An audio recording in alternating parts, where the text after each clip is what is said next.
Já imaginou se a Emília resolvesse escrever as memórias de Monteiro Lobato? E se eu te contar que isso já aconteceu? Saudações lobatianas, sejam bem-vindos a mais um vídeo aqui do canal Memórias do Pica-Pau Amarelo. E no vídeo de hoje, como vocês já viram no título, a gente vai analisar um livro chamado Minhas Memórias de Lobato, escrito pela escritora Luciana Sandroni. Só que antes da gente começar essa análise, que tal você conhecer um pouco mais sobre ela? Vamos lá? Luciana Sandroni é natural do Rio de Janeiro e coleciona no currículo diversas obras infantis muito famosas aqui no Brasil, como a coleção de Lude.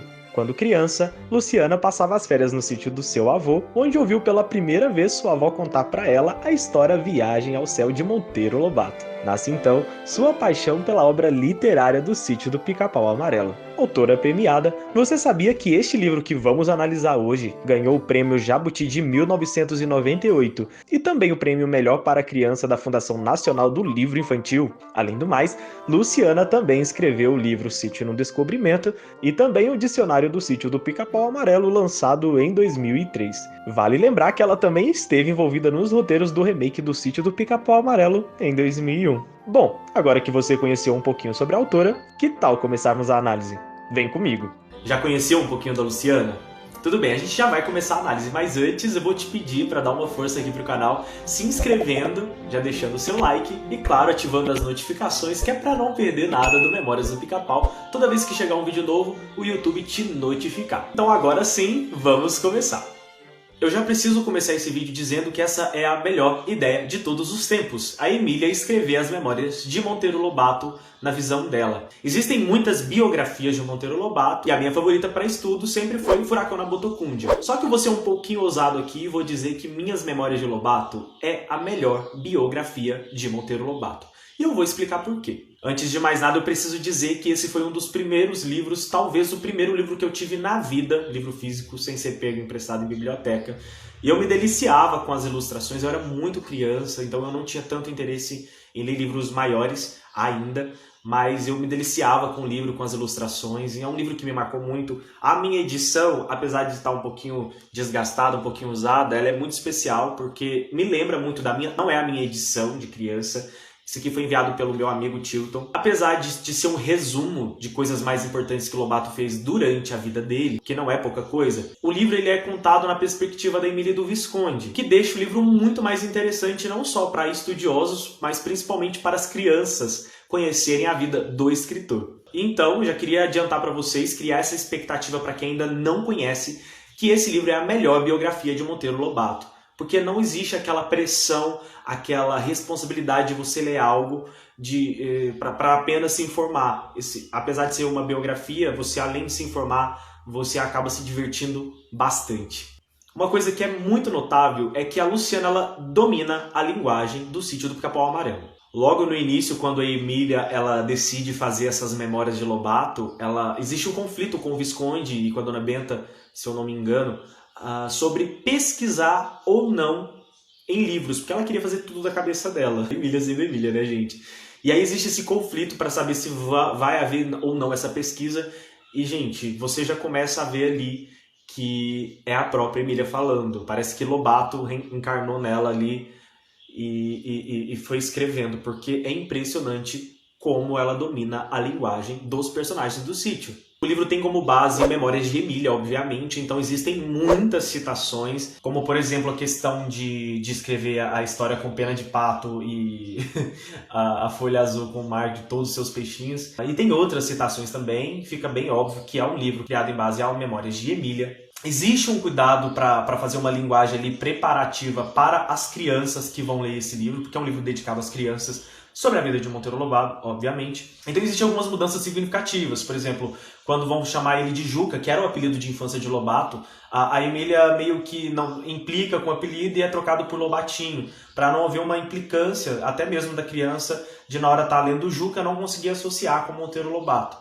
E é interessante que um assunto que poderia ser extremamente chato para uma criança ou para alguém que é de fora da zona de conforto, que só curte os livros ou a série de TV e não tem esse hábito de pesquisar ou conhecer mais sobre a vida de Monteiro Lobato, O que poderia ser extremamente chato é extremamente divertido e interessante. É muito comum que na leitura de um livro, principalmente biográfico, chegue em momentos que você não se interesse tanto por aquele tema, por aquele assunto, mas o livro ele retrata tudo com uma maneira tão bacana, tão direta, tão interessante, que você não se pega em nenhum momento, pelo menos eu não me peguei e acredito que a maioria das pessoas que leram também não se pegaram nesse momento, entediado ou com vontade de deixar para depois. Entende? É um livro incrivelmente interessante. E falando em interessante, os diálogos e as implicâncias da Emília tornam o livro ainda mais divertido. Sempre que você vê ela dando palpite ou implicando com alguma questão sobre a história, ela é muito direta, ela não passa pano por ser Monteiro Lobato. Tipo, tudo que ele faz, que ele fala, ela acha interessante. Muito pelo contrário, ela critica muito escolhas que ele faz, como, por exemplo, ser fazendeiro ou ser editor. Ela fica falando o livro inteiro que ele deveria deixar isso pra lá e que ele deveria ter sido somente escritor. É muito legal. E é muito empolgante todas as vezes que você termina o texto que o Visconde escreve, porque, obviamente, ela ia pôr ele para escrever como Em Memória de Emília. Lembra que eu falei que o livro é criado em base a o Memórias de Emília? Pois é, nesse livro quem escreve as memórias na verdade é o Visconde, quem faz toda a pesquisa é o Visconde, mas não vou ficar dando tantos spoilers porque tem gente que ainda não leu, tenho certeza, que tá aqui assistindo esse vídeo, quem sabe não se interessa, né não? Eu não sabia que Monteiro Lobato era uma criança extremamente mimada. Vou citar um trecho aqui para vocês entenderem o porquê que ele era tão mimado. Lobato chegou a dizer uma vez: "Sempre fui tirânico, eu sempre estava certo, isso de erro era com os outros." Lobato só obedecia ao pai, que era severo toda a vida. O avô também o mimava, pois ele era o único neto homem e por isso ele ia realizar todos os seus sonhos.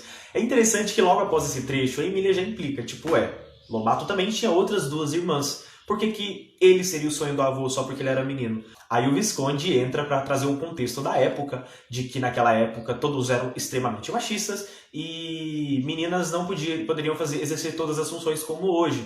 Então, ter um filho menino ou um neto menino seria sinal de glória, porque eles poderiam estudar, ir para fora, enquanto as meninas ficavam sendo dona de casa, cuidando dos filhos e essas coisas que a gente já tá careca de saber. Como não é um livro político e a gente ainda tá falando de Emília, e Emília é um personagem muito político, obviamente ela iria se pronunciar sobre isso, como eu disse aqui, e é muito interessante como esse assunto é abordado no livro com o tempo devido. Ele não é estendido, ele tem um início, meio e fim, bem curto, mas também não deixa faltar o que deveria, entendeu? Nesse tempo curto, ela fala o que deveria e fica sendo extraordinário. No caso, a Emília se pronuncia da seguinte maneira: "Que época mais boba, Visconde! Se eu tivesse vivido nesse tempo, mandava todos os homens catarem coquinho e ia fazer o que me desse na telha."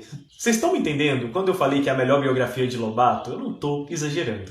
Luciana, que é o mundo, eu te dou. É muito legal também que o livro conta cronologicamente os acontecimentos na vida de Lobato.